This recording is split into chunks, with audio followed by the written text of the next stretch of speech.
اور یاد کرو جب پیغمبر صلی اللہ علیہ وآلہ وسلم نے اپنی ایک بیوی سے ایک بھید کی بات کہی تو اس نے دوسری کو بتا دی،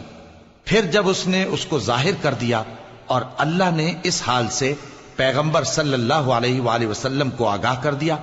تو پیغمبر صلی اللہ علیہ وآلہ وسلم نے ان بیوی کو وہ بات کچھ تو جتائی اور کچھ نہ بتائی۔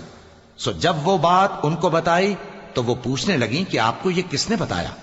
فرمایا کہ مجھے اس نے بتایا ہے جو سب کچھ جاننے والا ہے، خبردار ہے۔ اگر تم دونوں اللہ کے آگے توبہ کرو تو بہتر ہے، کیونکہ تمہارے دل مائل ہو ہی گئے ہیں،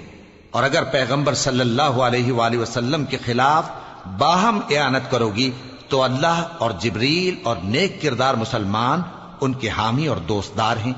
اور ان کے علاوہ سب فرشتے بھی مددگار ہیں۔ اے ازواج نبی، اگر پیغمبر صلی اللہ علیہ وآلہ وسلم تم کو طلاق دے دیں